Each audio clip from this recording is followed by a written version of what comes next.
पढ़ते हैं कवितावली, जिसे लिया गया है रामायण के उत्तरकांड से। किस भी किसान कुल बनिक भिखारी भांट, चाकर चपल नट चोर चार चेटकी। किस भी किसान कुल बनिक भिखारी भांट, चाकर चपल नट चोर चार चेटकी। पेट को पढ़त गुण गढ़त चढ़त गिरी, अटत गहन गन अहन अखेट की। ऊंचे नीचे करम धर्म अधर्म करी, पेट ही को बचत बेचत बेटा बेट की। तुलसी बुझाई एक राम घन श्याम ही थे, आग बढ़वागी ते बड़ी है आग पेट की। चलिए इसको समझते हैं। सबसे पहले कहते हैं, कवि कहते हैं, तुलसीदास जी कहते हैं कि किस भी किसान कुल। सबसे पहले तो अलंकारों की खूबसूरती देखो कि शब्दों की जो संरचना है, वाक्य की जो संरचना है वो कितनी खूबसूरती से की गई है, पढ़ने में आनंद आ जाता है ना। चलिए, तो किस भी का अर्थ होता है परिश्रमी लोग अर्थात मजदूर वर्ग। किस भी किसान कुल बनिक भिखारी भांट, किसान किस भी मतलब मजदूर, किसान मतलब किसान, कुल मतलब कुल खानदान है ना, इनका परिवार, बनिक मतलब व्यापारी, भिखारी मतलब भिखारी, भांट मतलब जो राजाओं के दया पर रखे जाते थे कवि, और वो राजा को प्रसन्न करने के लिए कविताओं की रचना करते हैं, उनको कहते हैं भांट, है ना। तो उनकी प्रशंसा के लिए गीत लिखते गाते। चाकर नौकर, चपल नट, जो चपल मतलब चंचल, नट मतलब कलाबाजी दिखाने वाले, है ना, लोगों का मनोरंजन करने वाले। तुम लोग सड़कों पे देखे होगे, एक से एक करतब दिखाते रहते हैं सर्कस की तरह, है ना। चोर मतलब चोर, जानते ही हैं। चार मतलब नौकर चाकर, चार मतलब वैसे गुप्तचर, दूत।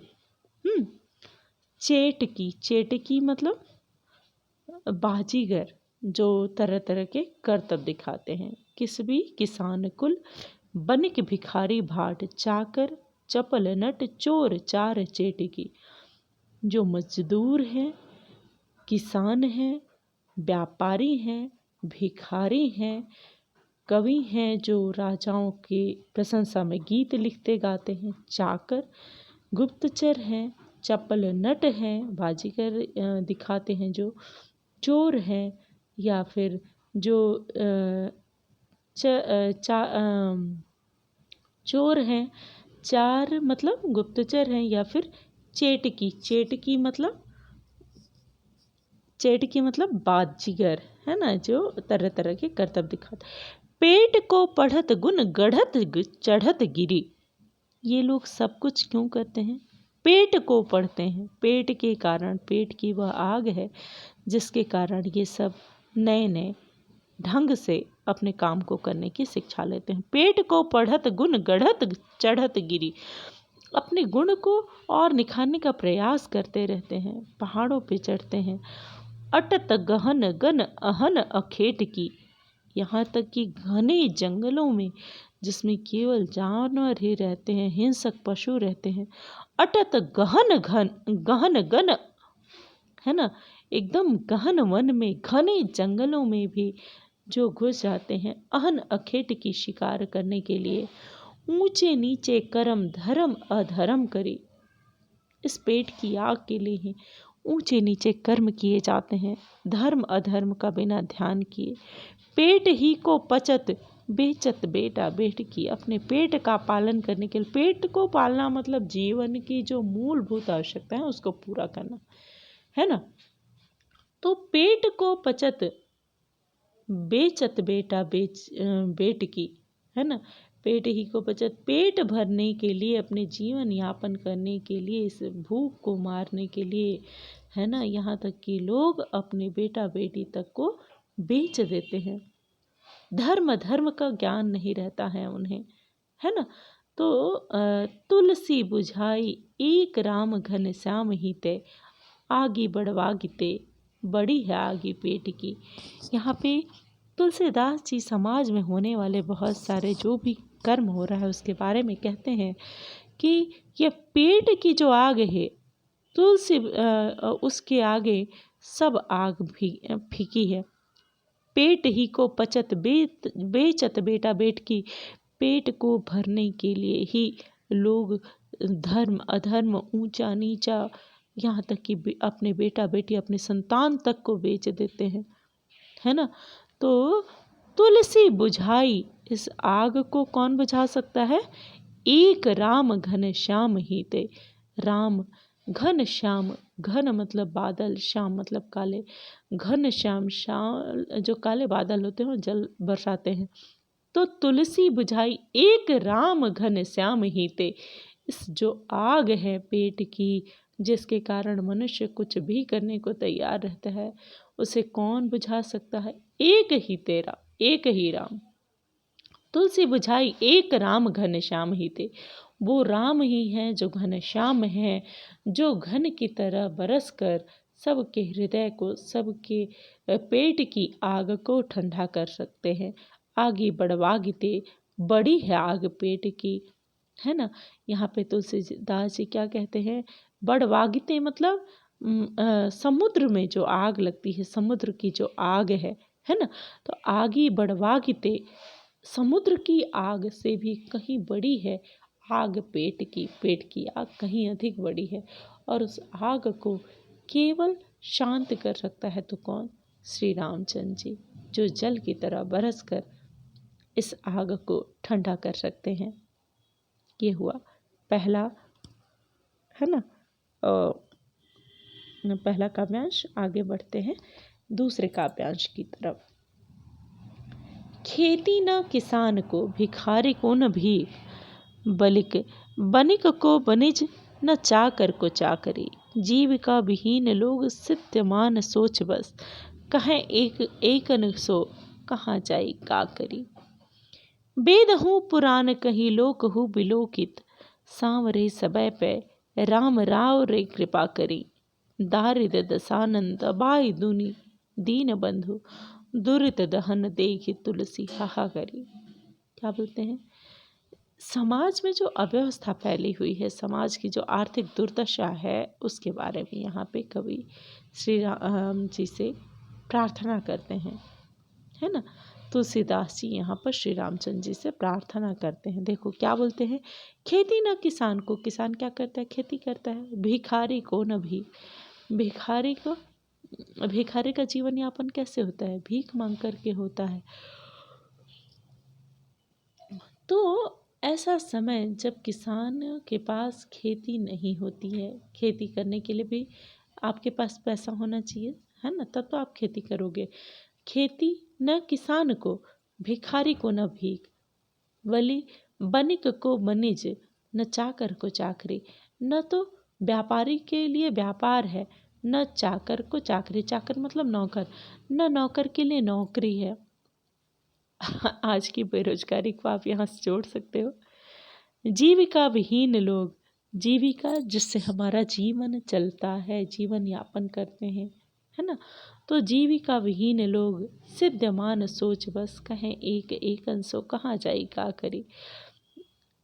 जब लोगों के पास कोई काम नहीं है, उनकी आजीविका का साधन छिन चुका है, तो सिद्धमान मतलब दुखी, सिद्धमान मतलब दुखी लोग कहते हैं, दुखी सोच से, अपने दुखी होकर कहते हैं, क्या कहते हैं एक दूसरे से? कहाँ जाएं, क्या करें। तो ऐसे में वेद हूँ पुराण कही लोक हूँ बिलोकत, वेद और पुराण भी कहते हैं लोक हूँ बिलोकत, और लोग भी देखते हैं। बिलोकत मतलब देखते हैं, लोग भी देखते हैं, संसार भी देखता है। क्या देखता है? कि सांवरे सबय पे राम राव रे कृपा करी, है ना। सांवरे सबय पे राम राव रे कृपा करी। हे राम, ये तो वेद और पुराण भी कहता है कि दुख से के समय में आप ही दुख का अंत करेंगे, आप ही शोक का अंत करेंगे। तो हे राम हम पर कृपा कीजिए, आप ही कृपा कीजिए। सांवरे समय पे राम राव रे कृपा करी। हे मेरे राम आप ही सब पर कृपा कीजिए। दारिद दसानन दबाई दुनि दीन बंधु, दुरित दहन देखी तुलसी हाहा करी। दारिद दसानन, कितना अच्छा देखो रूपक अलंकार किया है। दारिद दसानन, दरिद्रता को दसानन रावण की तरह बताया है कि ये जो दरिद्रता रूपी दशानन अर्थात रावण है उसे दबाई दुनी, उसे संसार में दबा दीजिए, खत्म कर दीजिए, है ना। दीन बंधु, दुखियों के भाई, दुखियों के साथी, दुखियों के मित्र, कौन? श्री रामचंद्र जी। दुरित दहन देखी तुलसी हाहा करी। लोगों का ये जो दुरित मतलब पाप, पाप का नाश होकर नाश हो, ऐसी पुकार तुलसीदास जी श्री रामचंद्र जी से करते हैं, है ना। दूरित दहन देखी तुलसी हाहा करी। दूरित अर्थात पाप के अंत को देखने के लिए तुलसीदास जी अपने आराध्य प्रभु श्री राम से प्रार्थना करते हैं। आगे बढ़ते हैं, तीसरे काव्यांश की तरफ चलते हैं। कहते हैं कि धूत कहो अवधूत कहो, रजपूत कहो जुल्हा कहो को, काहू की बेटी सो बेटा न ब्याहब, काहू की जाति बिगाड़ न सो। तुलसी सरनाम गुलाम है राम को, जाको रूजै सो कह कछुओ। मांगी के खैबो मसीत को सोइबो, लैबो को एको न दैबो दो। यहाँ पे जो समाज में जातिगत व्यवस्था है, ऊंच नीच का भाव है, उस पर व्यंग्य, उस पर कटाक्ष किया गया है। व्यंग्य तो नहीं, पर कटाक्ष किया गया है। क्या बोलते हैं? धूत कहो, धूत मतलब धूर्त, यानी बोलते हैं एकदम धूर्त है, मक्कार आदमी। तो धूत कहो अवधूत का, अवधूत मतलब सन्यासी, धूत का विलोम है अवधूत, है ना। धूत मतलब धूर्त, अवधूत मतलब सन्यासी। रजपूत कहो, रजपूत मतलब राजपूत। जुल्हा कहो, जुलाहा, है ना। तो लोगों को हम अलग अलग नामों से जानते हैं। काहू की बेटी सो बेटा न ब्याहब, यहाँ पे क्या बोलते हैं कि मुझे किसी की बेटी से अपने बेटे का ब्याह तो करना नहीं है, है ना। न मैं किसी से संबंध रख के उसकी जाति को बिगाड़ूंगा भाई, है ना। तो मैं तो इस संसार में श्री राम का ही गुलाम हूँ। फिर से, धूत कहो अवधूत कहो, रजपूत कहो जुल्हा कहो को, सबको अलग अलग नामों से हम जानते हैं। किसी को धूर्त कहते हैं, किसी को सन्यासी, किसी को राजपूत, किसी को जुल्हा, है ना। काहू की बेटू से बेटी सो बेटा न ब्याहब, काहू की जाति बिगाड़ न सो। किसी की बेटी से मैं अपना बेटा नहीं ब्याहूंगा, है ना। किसी की जाति मैं नहीं बिगाड़ूंगा। तुलसी सरनाम गुलाम है राम को। तुलसीदास क्या कहते हैं? सरनाम सबसे जो प्रसिद्ध है, सरनाम मतलब क्या होता है? प्रसिद्ध, सबसे प्रसिद्ध राम है, मैं तो उन्हीं का गुलाम हूँ। तुलसी सरनाम गुलाम है राम को। जो तुलसी है वो किसका गुलाम है? श्री राम का। जाको रूचै सो कहे कछुओ, जिसको अच्छा लगता है वो और ही कुछ कहता है। फिर से समझने की कोशिश करेंगे। यहाँ पे कहता है कि हमने ईश्वर को बांट दिया है जाति धर्मों में, कि नहीं भगवान इसके हैं और उसके नहीं हैं। तो यहाँ पे कवि तुलसीदास जी कहते हैं कि राम उसके हैं जो राम को चाहता है, जो राम का है राम उसके हैं, है ना। मुझे भाई काहू की बेटी सो बेटा न ब्याहब, काहू की जाति बिगाड़ न सो। किसी की बेटी से मैं बेटा नहीं बहाऊंगा कि उसकी जाति बिगाड़ूं, या यहाँ पे होता है ना कि दूसरी जाति धर्म में शादी नहीं करते हैं कि जाति बिगड़ जाएगी, कुल बिगड़ जाएगा, है ना। काहू की जाति बिगाड़ न सो, किसी की जाति नहीं बिगाड़ूंगा। तुलसी सरनाम गुलाम है राम को। हम सरनेम के अनुसार, जो इस नाम से लोग प्रसिद्ध हैं उसी के अनुसार भगवान को भी बांट देते हैं कि राम इनके हैं, राम उनके नहीं हैं। लेकिन लास्ट में यहाँ पे कहते हैं कवि कि जाको रुचे सो कहे कछु। जो राम को प्यार करता है, जो राम को समर्पित है, वो कुछ और ही कहता है। क्या कहता है? मांगी के खैबो मसीत को सोइबो, है ना। जाति पात को नहीं मानता, जो राम को मानता है वो सिर्फ राम को मानता है और वो हर जीव में राम को देखता है। तो मांग के खैबो, न जात न धर्म, मैं मांग कर खा लूँगा, और मसीत को सोइबो, मस्जिद में सो जाऊँगा, न किसी का लेना, न लैबो को एकू न दैबो को दो, न किसी का एक पैसा लेने का, न किसी का दो पैसा देने का, मेरे राम और मैं राम का। इस काव्यांश में कहा गया है कि हम लोग ईश्वर को जाति धर्म के आधार पर बांटने का प्रयास करते हैं, लेकिन अंत में कवि तुलसीदास जी कहते हैं कि मैं यह मानता हूँ कि ये पूरी दुनिया ही हर जीव में राम है और हर जीव को बनाने वाले भी राम है। तो मांगी के खैबो, है ना, मैं मांग कर खा लूँगा और मस्जिद में भी सो लूँगा, और न किसी से कुछ लेना है न किसी से देना है ना। जो राम का है राम उसके हैं। ओके, आगे बढ़ते हैं। ये तो यहीं पे समाप्त हुआ और आगे है लक्ष्मण मूर्छा और राम का विलाप। जैसा कि तुम लोग जानते ही हो, जो भी रामायण से परिचित है, रामायण से हर व्यक्ति ही परिचित है, चाहे वो जिस भी जाति धर्म का हो। हम लोग कई बार टीवी सीरियल्स में भी देखे हैं। तो लक्ष्मण मूर्छा, लक्ष्मण की मूर्छा अर्थात रामचंद्र जी को वनवास हुआ। वनवास किसने दिया? रामचंद्र जी पुत्र थे राजा दशरथ के। राजा दशरथ की 3 रानियाँ, बड़ी रानी के पुत्र थे राम, है ना, और बीच वाली जो रानी थे कैकेयी, उनके थे भरत और शत्रुघ्न, और जो सबसे छोटी रानी थी सुमित्रा, उनके पुत्र थे लक्ष्मण। तो जब राम का राज्याभिषेक होने लगा तो माता कैकेयी ने राम के लिए वनवास और भरत के लिए राज्याभिषेक मांगा। साथ ही राम के लिए 14 वर्ष का वनवास भी मांगा, क्योंकि उन्हें विश्वास था कि यदि यहाँ राम रहेंगे तो भरत कभी राजगद्दी स्वीकार नहीं करेंगे। उस समय भरत और शत्रुघ्न अपने ननिहाल में थे, उनको ये सब कुछ पता नहीं था।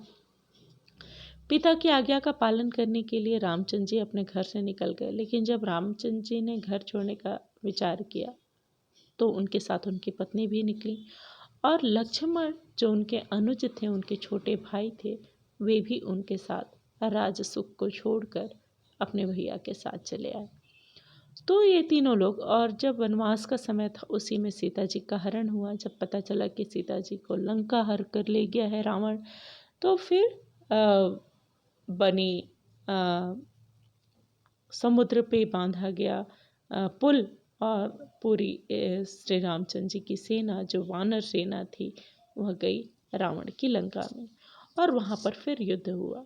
तो युद्ध हुआ जिसमें रावण का जो पुत्र था मेघनाद, है ना, मेघनाद जिसको इंद्रजीत भी कहते हैं, तो उससे जब लक्ष्मण जी का युद्ध हुआ तो लक्ष्मण जी को जब बाण लगा, है ना, शक्ति बाण लगा, तो लक्ष्मण जी मूर्छित हो गए और उस समय उन्हें कुछ भी रास्ता दिखाई नहीं दे रहा था। तो सीधी सी बात, युद्ध समाप्त हुआ, मतलब शाम को हो गया। रात को युद्ध नहीं होता था, सूर्योदय के साथ ही बिल्कुल बजता था, सूर्यास्त के साथ बिल्कुल बजता था, और रात्रि के समय में युद्ध बिल्कुल नहीं होता था। इसी को धर्म युद्ध कहते हैं। आपके जैसा नहीं कि छुप के कभी भी, है ना, सीज फायर देखते हो ना, होता रहता है, वैसा वाला नहीं। तो लक्ष्मण बेहोश हैं, सामने समुद्र का अथाह समुद्र है, एक तरफ दुश्मन की नगरी है, और गोद में या सामने कहो सबसे प्रिय लक्ष्मण बेहोश है ना। तो जब यहाँ पे हनुमान जी लेकर आए किसको? रावण के ही राज पुरोहित को, जिसका नाम था सुसेनवेद। सुसेनवेद ने कहा कि सूर्योदय होने से पहले यदि आप लेकर आ जाते हैं, क्या लेकर आ जाते हैं? संजीवनी बूटी, तब आप लक्ष्मण जी को बचा सकते हैं। और यह सुनते ही हनुमान गए हिमालय, और हिमालय से संजीवनी लेकर आना था, उनको समझ में नहीं आया तो वो पूरा पहाड़ ही उठा ले आए, है ना। जब पहाड़ लेकर आ रहे थे तो रास्ते में अयोध्या नगरी पड़ी और भरत जी ने देखा कि वहाँ से कोई आकाश मार्ग से उड़ा जा रहा है। तो वहीं पर एक सींग पड़ी थी और वो सींग उठाकर उन्होंने तीर के रूप में चलाई और हनुमान जी मूर्छित होकर वहाँ गिर पड़े। लेकिन मूर्छा में भी वे राम राम का स्मरण कर रहे थे, जिसे सुनकर भरत को लगा कि ये तो भैया राम का ही भक्त है। फिर जब उनको होश आया तो पूरी बात पता चली और फिर वहाँ से जब हनुमान जी विदा हुए, उस समय के दृश्य का, उस समय की बात को ही यहाँ पर बताया गया है इस दोहे में। क्या कहते हैं? तव प्रताप उर राखी प्रभु, जय हूँ नाथ तुरंत, अस कही आये सुपाई पद, बंद चले हनुमंत। भरत बाहुबल सील गुण, प्रभु पद प्रीति अपार, मन महु जात सराहत, पुनि पुनि पवन कुमार। तव प्रताप आपका प्रताप, उर राखी हृदय में रख कर, प्रभु जय हूँ नाथ तुरंत। प्रभु मैं तुरंत अपने स्वामी के पास जाऊंगा। अस कही ऐसा कहकर, आये आए पाई पद बंदी, चले उर हनुमंत। भरत को, श्री रामचंद्र के भाई भरत को प्रणाम करके हनुमान आगे बढ़े। भरत बाहुबल सील गुण, भरत के सील को, भरत, जब हम रामायण को पढ़ते हैं तो रामायण का हर चरित्र अपने आप में आदर्श उपस्थित करता है। चाहे वो श्री रामचंद्र जी हों, चाहे सीता माता हों, चाहे लक्ष्मण जी हों, चाहे लक्ष्मण जी की पत्नी हो, चाहे भरत मुनि हो, चाहे शत्रुघ्न हो, कोई भी हो, तो भरत का चरित्र भी बहुत ही महान है। भरत जिनके लिए उनकी माँ ने अपने प्रिय राम को 14 वर्ष का वनवास दिया, उन्होंने जब भरत को पता चला तो उन्होंने अपनी माँ का त्याग कर दिया। जब भरत को पता चला कि भैया राम अभी वनवास के दौर में चित्रकूट में है, तो भरत चले राम को मनाने। भरत जी गए, लेकिन राम को न मानना था, न वे माने। तो अंत में जब वे हार गए अपने भाई को मनाने में, तो अपने भाई के खड़ग मतलब चरण पादुका, मतलब खड़ाऊं, चरण पैरों की पादुका चप्पल, तो जो चरण पादुका थी अर्थात खड़ाऊं, उसे अपने सर पर रख कर लेकर आए और 14 वर्षों तक वह खड़ाऊ ही श्री रामचंद्र के स्थान पर उस गद्दी के सामने थी। और उस गद्दी के सेवक के रूप में भरत जी ने उस राज्य की रक्षा की, अपने भाई श्री रामचंद्र जी को ही राजा मानकर। और उनका जो जीवन था, उन्होंने भी 14 वर्ष तक उसी त्याग का, उसी संन्यास का पालन किया, वैसा ही जीवन व्यतीत किया जैसा राजा रामचंद्र जी को मिला था। जैसा सन्यासी जीवन रामचंद्र जी जी रहे थे, पूरे सुख वैभव में रहकर भी भरत मुनि, भरत भाई उसी तरह से रह रहे थे, छोटी सी कुटिया बनाकर, सन्यासी वेश धारण कर कर, जमीन में सोना और फल फूल खाना, है ना, राजसी सुखों का त्याग करके। तो यहाँ पर देखो, जब भरत से मिलकर हनुमान जी आगे बढ़े तो उनकी आँखों में श्री रामचंद्र जी का, उनकी आंखों में जो भरत मुनि का जो प्रेम है, जो उनका शील है, भरत बाहुबल, उनकी एक सीख के तीर से हनुमान जी बेहोश हो गए थे, तो उनके बाहुबल, उनके सील मतलब शालीनता, उनके गुण, प्रभु पद, प्रभु के चरणों के प्रति जो प्रीति है, अर्थात श्री राम जी के प्रति जो उनका प्रेम है, उसको मन महु जात सराहत, मन ही मन सराहते, पुनि पुनि पवन कुमार, अपने मन में बार बार हनुमान जो भरत जी का बाहुबल है, सील है, गुण है और प्रभु के प्रति भक्ति है, उसे अपने मन में सराहते हुए पवन कुमार आगे बढ़े। ये था कब का, जब हनुमान जी अयोध्या में भरत जी के तीर से घायल होकर गिरे, है ना। उसके बाद दूसरी तरफ का दृश्य क्या है? दूसरी तरफ क्या दृश्य है? समुद्र तट पर लक्ष्मण भाई बेहोश हैं और गोद में लेकर रामचंद्र जी रो रहे हैं, दुखी हैं। तो क्या बोलते? उहाँ राम लक्ष्मण ही निहारी, वहाँ राम लक्ष्मण को निहारते हैं, देखते हैं। बोले बचन मनुज अनुसारी। श्री रामचंद्र जी क्या है कि भले ईश्वर का अवतार है लेकिन मनुष्य रूप में है, तो मनुष्य के बोले बचन मनुज अनुसारी, जो सामान्य मनुष्य का जो रिएक्शन होता है, सामान्य मनुष्य के रूप में जो अभिव्यक्ति है, उसी के अनुसार यहाँ पर रामचंद्र जी का रूप देखने को मिलता है, सामान्य मनुष्य के रूप में। अर्ध रात गई कपि नहीं आयो, आधी रात बीत गई। कपि अर्थात बंदर होता है, लेकिन यहाँ पे कपि का प्रयोग हुआ है हनुमान जी के लिए कि अभी तक हनुमान नहीं आए। राम उठाई अनुज उर लायऊ, राम अपने छोटे को भाई को उठाकर, अपने अनुज को उठाकर अपने हृदय से लगा लेते हैं कि आधी रात बीत गई, अभी तक हनुमान नहीं आया। सकहु न दुखित देखि मोहि काऊ, बंधु सदा तव मृदुल स्वभाव। तुम मुझे कभी भी दुखी नहीं देख सकते थे। किससे बात करना है? लक्ष्मण जी से, है ना। सकहु न दुखित देखि मोहि काऊ, तुम मुझे कभी भी किसी भी हाल में दुखी नहीं देख सकते थे। बंधु सदा तब मृदुल स्वभाव, मेरे भाई तुम्हारा स्वभाव कितना मधुर है, कितना मृदुल है। मम हित लाग तजेऊ निज पितु माता, मेरे हित के लिए, मेरे साथ आने के लिए तुमने अपने माता पिता तक का त्याग कर दिया। सहेहु विपिन हिम आतप बाता, और इस वन के ठंड गर्मी हर तरह के कष्ट को तुमने सहा। आगे कहते हैं कि सो अनुराग कहाँ अब भाई, तुम्हारा वो प्रेम अब कहाँ चला गया, तुम्हारा वो प्रेम अब कहाँ चला गया।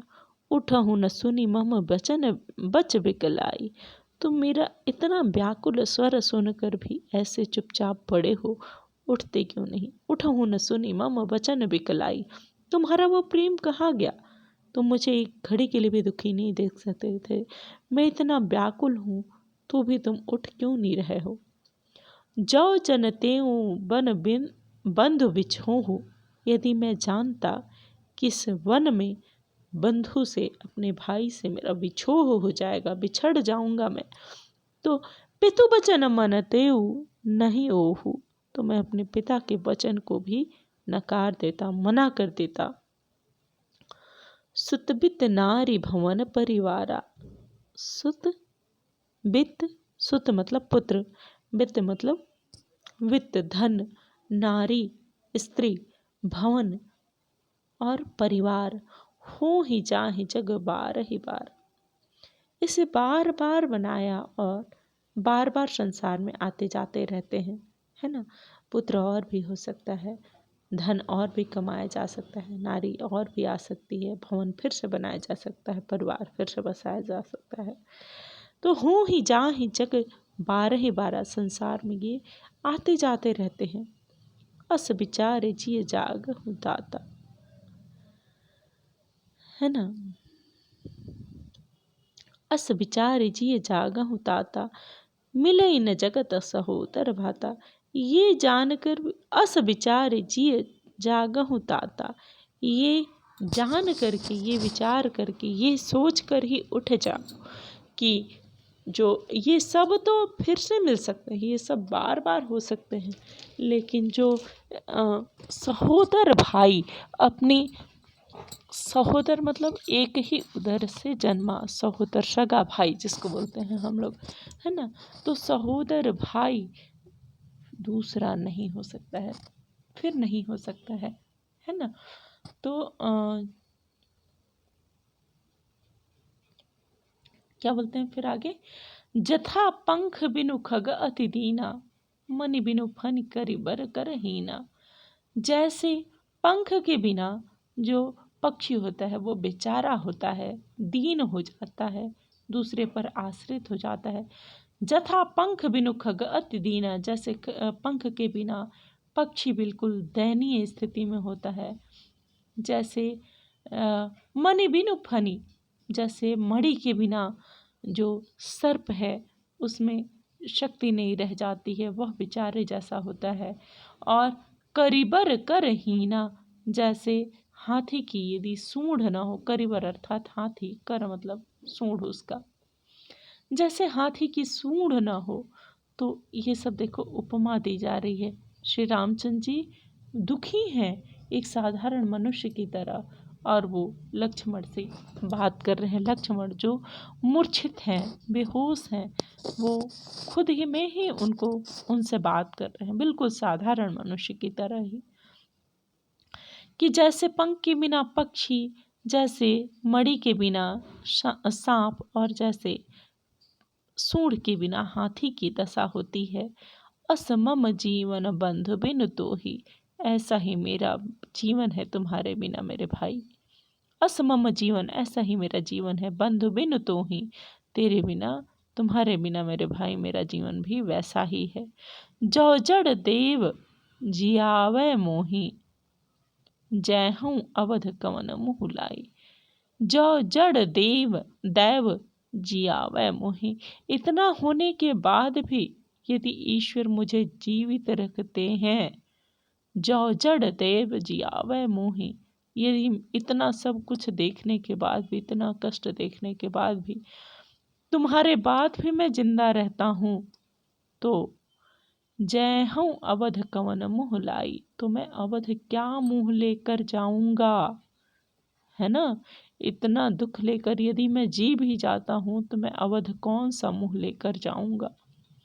नारी हेतु प्रिय भाई गंवाई, सीता के लिए मैंने लक्ष्मण जैसे भाई को गंवा दिया। नारी को प्राप्त करने के लिए सीता के लिए युद्ध हो रहा था, तो रामचंद्र जी देखो कितने दुखी हो रहे हैं, एक साधारण मनुष्य की तरह ही, कि लोग क्या कहेंगे कि अपनी पत्नी को पाने के लिए अपने भाई को मृत्यु के मुंह में ढकेल दिया। नारी हेतु प्रिय भाई गंवाई, बरु अपजस सहतेउ जग माही, बहुत अपयस होगा, है ना, बहुत ही अपयस मतलब कलंक, है ना। तो बरु अपजस सहतेउ जग माही, नारी हानि विशेष क्षति नाही, यह मेरे लिए मुझ पर बहुत बड़ा कलंक होगा, मैं कैसे जीऊँगा, है ना। नारी का नुकसान, स्त्री का नुकसान तुम्हारे नुकसान के सामने कुछ नहीं है ना। यहाँ पे श्री रामचंद्र जी बिल्कुल साधारण मनुष्य की तरह ही कहते हैं कि यदि तुम्हारे बदले तुम्हारी जान गंवा कर मैं सीता को प्राप्त करूं, तो मैं कभी भी नहीं प्राप्त करना चाहूँगा, ये मेरे ऊपर बहुत बड़ा कलंक होगा, है ना। तो यदि अब बरु अपजस सहतेउ जग माही, नारी हानि विशेष क्षति नाही, उसके सामने, तुम्हारी क्षति के सामने नारी की क्षति कोई क्षति नहीं थी। अब अपलोक शोक सुत तोरा, अब यहाँ पे लक्ष्मण को बेटा कहते हैं। अब अपलोक शोक सुत तोरा, सहहि निठुर कठोर उर मोरा। अब अपलोक, तुम्हारे कलंक को, कि तुम मेरे कारण मारे गए, इस कलंक को मेरे बच्चे, छोटे भाई हैं, उनको अपना बेटा कहकर पुकारते हैं श्री रामचंद्र जी, और कहते हैं कि अब अपलोक शोक सुत तोरा, तुम्हारे शोक को लेकर, सहहि निठुर कठोर उर मेरा ये कठोर हृदय कैसे सहेगा। निज जननी के एक कुमारे, अपनी माँ की तुम एक ही संतान हो, निज जननी के, है ना, अपनी माँ के। वैसे तो 3 रानियाँ थी और 4 पुत्र थे, लेकिन एक माता की तो आप ही तुम अकेले पुत्र थे, है ना, और उस माँ की तो तुम सब कुछ थे, है ना। तो निज जननी के एक कुमारा, तात तासु तुम प्राण आधारा, तात भाई, तासु उस माँ के, तुम प्राण आधारा, तुम में उनके प्राण बसते हैं, तुम उनके जीवन का आधार हो। सौ पेशी मुँह तुम ही कही पानी। मुझे उन्होंने सब कुछ जानते हुए, है ना, सब कुछ कितना कठिन जीवन होने वाला है, उस सब कुछ को जानते हुए भी उन्होंने तुम्हें मुझे सौंपा, है ना। मुझ पर भरोसा कर कर उन्होंने तुम्हें मुझे सौंपा। तुम्हें किसे? लक्ष्मण को, है ना। निज जननी के एक कुमार तात तासु तुम प्राण आधारा। सौ पेशी मोहि तुम ही न कहि पानी, सब विधि सुखद परमहित जाने।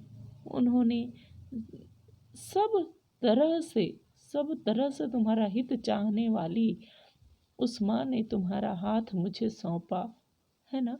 अब मैं वापस जाकर उनको क्या उत्तर दूंगा? कितनी बड़ी दुविधा है, सोचो, है। उतरू काह देहौ तेहि जाई। उत्तर वहाँ जाकर मैं उनको क्या उत्तर दूंगा? मैं तुम्हारी माँ को क्या मुंह दिखलाऊंगा, क्या जवाब दूंगा? तुम्हारे बिना मैं कैसे जाऊंगा? उठ किनी मोहि सिखाओ हो भाई, उठकर मुझे कुछ तो सिखाओ, कुछ तो बताओ कि मैं जाकर क्या जवाब दूंगा।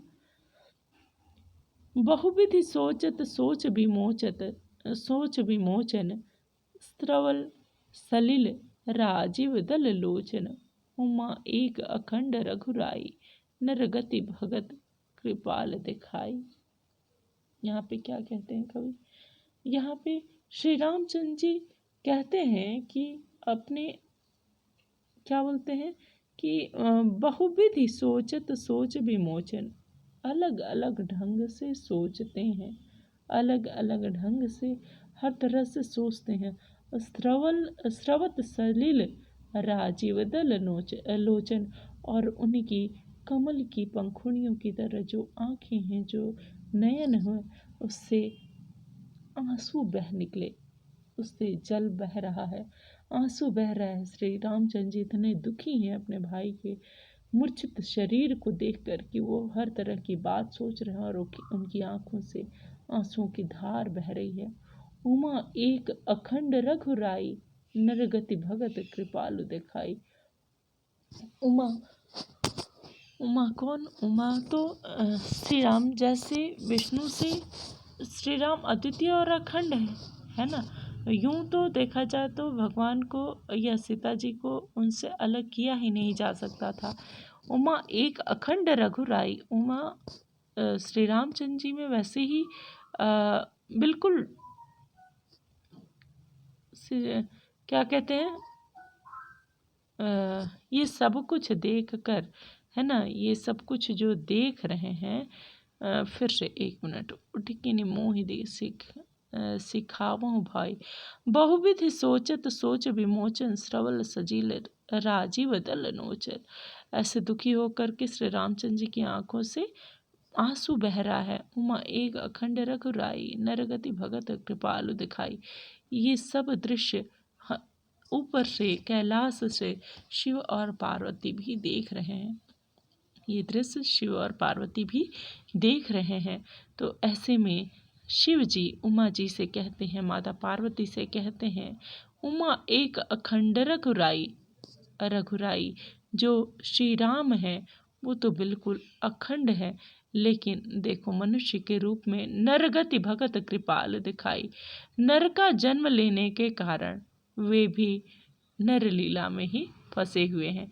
अर्थात यदि वे चाहते तो ये सब कुछ कितनी आसानी से कर सकते थे, लेकिन चूंकि उन्होंने नर का जन्म लिया है, नर रूप में वे धरा पे आए हैं, तो जो एक सामान्य मनुष्य की उस अवस्था में गति होती है, वही गति ये भी अपना दिखा रहे हैं। वहाँ पे अपना कुछ स्पेशल नहीं दिखा रहे हैं, स्पेशल, है ना। चलिए आगे क्या कहता है। सोरठा है, क्या है? प्रभु प्रलाप सुनि कान बिकल, भय बानर निकर, आई गय हनुमान जिमि करुणा मह वीर रस। प्रभु प्रलाप सुनि कान बिकल, भय बानर निकर, है ना। प्रभु का विलाप सुनकर, प्रभु का रोना सुनकर, प्रभु का विलाप सुन करके, है ना, सभी लोग, पूरा जो वानरों का दल है वह सब व्याकुल हो गया। प्रभु प्रलाप सुनि कान विकल, सभी के कान व्याकुल हो गए। भय बानर निकर, जो वहाँ के बंदर थे, जो बानर सेना थी, वह सब बाहर आ गए और सब व्याकुल थे। वैसे तो सभी बाहर ही थे, ऐसे रात में किसको नींद आती है। आई गए वो हनुमान, और कौन आ गया? हनुमान जी आ गए। जैसे जिमि करुणा महावीर रस, जैसे करुण रस से वीर रस का प्रादुर्भाव हुआ। यहाँ पे पूरा दृश्य करुण रस का था, और ऐसे में हनुमान जी का उस संजीवनी बूटी को आना, लेकर आना, जैसे करुण रस से वीर रस का उद्भव। आगे, हर श्री राम भेटेउ हनुमाना, खुश होकर श्री राम ने भेटेउ गले लगा लिया, हनुमान को गले से लगा लिया। अति कृतज्ञ प्रभु परम सुजाना, प्रभु अति कृतज्ञ हो करके, बहुत ही कृतज्ञता से हनुमान जी को अपने गले से लगाया। तुरत बैद तब कीन्ही उपाई, अब तो आ गया, क्या आ गया? हनुमान जी लेकर आ गए संजीवनी बटी, और तुरंत वैद्य तब कीन्ही उपाय, वैद्य ने अपना उपचार करना शुरू किया। उठी बैठ लक्ष्मण हरिसाई, और लक्ष्मण उठकर बैठ गए। हृदय लाई प्रभु भेटे भ्राता, प्रभु श्री राम ने लक्ष्मण को हृदय से लगा लिया, है ना। हृदय लाई प्रभु भेटे भ्राता, हृदय से लगाकर अपने भाई से भेंट की। हर से सकल भालु कपि भ्राता, सभी जो उनकी सेना थी भालू और बानरों की, वे सब हर्षित हो गए। दृश्य पूरा बदल गया, है ना। कपि पुनि बैद तहाँ पहुँचावा, फिर हनुमान जी ने सुसैन बैद को, सुसैन बैद कौन थे? रावण के लंका से चुरा कर लाया गया था उनको, रावण के राज वैद थे, तो उनको फिर से उनके लंका में पहुंचा दिया गया। कपि पुनि बैद तहाँ पहुँचावा, कपि ने, हनुमान जी ने उनको फिर से पहुंचा दिया बैद को, बैद मतलब डॉक्टर वैद्य, तो उनको फिर से लंका पहुंचाया। जही भी थी तब ही ताहि लई आवा, जैसे उनको लेकर आए थे उनके घर सहित, वैसे ही उनको उनके घर सहित वहाँ पहुँचा कर आए। यह वृत्तांत दशानन सुनेऊ, ये सारी बात रावण ने सुनी। यह वृत्तांत दशानन सुनेऊ, ये सारा जो वृत्तांत है, ये सारा जो बात है, ये दशानन अर्थात रावण को पता चला, रावण ने सुना। अति विषाद पुनि पुनि सिर धुनेऊ, और दुखी होकर बार बार अपना सिर पीटने लगा। उसी का डॉक्टर जाके उसी के दुश्मन को बचाए, है ना। व्याकुल कुंभकर्ण पहि आवा, विविध जतन करी ताहि जगावा। अब व्याकुल हो करके, बिल्कुल परेशान हो करके, फिर उसके दिमाग में आया कुंभकर्ण, कुंभकर्ण को जगाने के लिए पहि आवा, कुंभकर्ण पहि आवा। फिर कुंभकर्ण को जगाने की विधि शुरू हुई, कुंभकर्ण को जगाने का, युद्ध में भेजने का विचार आया, है ना। और कहाँ काहे तब मुख, फिर व्याकुल कुंभकर्ण पहि आवा, विविध जतन करि ताहि जगावा। अलग अलग जतन करके, बहुत जतन करके कुंभकर्ण को जगाया गया। जागा निश्चर देखिए कैसा, मानहु कालु देह धरि बैसा। इतना विशाल जीव था वो, इतना भयानक उसका शरीर था। जागा निश्चर देखिए कैसा, वो निशाचर अर्थात रात को घूमने वाले, है ना। तो वो उठा, जब वो जागा तो मानहु कालु देह धरि बैसा, जैसे साक्षात मृत्यु ही, बड़ा राक्षस था, है ना। तो जैसे साक्षात मृत्यु ही शरीर धर कर, अपना देह धर के आ गई हो। कुंभकर्ण बूझा कहु भाई, कुंभकर्ण को कुछ समझ में नहीं आया, है ना। कुंभकर्ण ने पूछा कि बूझा कहु भाई, काहे तव मुख रहे सुखाई। क्या हुआ भैया, आपका मुंह क्यों सूख रहा है ना, आप इतने परेशान क्यों हो। कथा का ही सब ते ही अभिमानी। रावण ने पूरी बात कुंभकर्ण को पूरे घमंड के साथ ही जो जो उसने किया था सब कुछ बताया। जे ही प्रकार सीता हरियाणी, उसने सारी कथा बताई कि किस तरह से वह सीता का हरण कर कर ले आया है। तात कपिन सब निशिचर मारे, और उसके उसने सारी बात बताई और कैसे कहा कि तात कपिन सब निशिचर मारे, उन बंदरों ने सारे राक्षसों को कैसे मार डाला वह भी रावण ने कुंभकर्ण को बताया। महाजोधा संहारे, बड़े बड़े योद्धाओं को कैसे बंदरों ने मार डाला, वो सारी बात उनको कुंभकर्ण को रावण ने बताई। दुर्मुख सुररिपु मनुज आहारी, भट अतिकाय अकंपन भारी। दुर्मुख सुररिपु मनुज आहारी, ये जो था कौन, रावण कहानी बता रहा है ना कि क्या क्या हुआ है। क्योंकि कुंभकर्ण, विभीषण और रावण ये तीनों भाई थे, तो तीनों कठिन तपस्या किए है ना, तपस्या किए और भगवान प्रसन्न हुए। तो रावण ने अपने सिरों को बार बार से आहुति में डाला, जिससे देवता प्रसन्न होकर उससे दशानन होने का आशीर्वाद दिए, है ना। विभीषण ने अपने लिए भक्ति मांगी तो उसको भक्ति मिली। कुंभकर्ण से भगवान ने पूछा तुमको क्या चाहिए, तो कुंभकर्ण बोला कि मैं साल भर सोता रहूं, मुझे ऐसा वरदान। तो भगवान बोले, भगवान फिर तेरे जीने का मतलब ही क्या है। तो बोला ठीक है, 6 महीना सोता रहूं, 6 महीना जागूं, ऐसा वर दीजिए। तो ये उसको वरदान था। तो उसको पता नहीं था कि उसके सोते में क्या क्या हो चुका है, तो उसको सारी बात बता रहा है कौन, रावण बता रहा है ना, कि इन राक्षसों को कैसे इन बानरों भालुओं ने मार डाला है। दुर्मुख और सुररिपु मनुज आहारी, भट अतिकाय, है ना। कैसा था, दुर्मुख था। सुररिपु, सुर मतलब देवता, रिपु मतलब दुश्मन, देवताओं का जो दुश्मन। मनुज आहारी, मनुष्यों को भोजन करने वाला, मनुष्य का भोजन करने वाला, मनुष्य के रूप जिसका भोजन ही मनुष्य हो। मनुज आहारी, जो आहार में मनुष्य को लेता हो। भट अतिकाय अकंपन भारी, है ना, जो बहुत ही विशाल है, ठीक है, नरभक्षक है।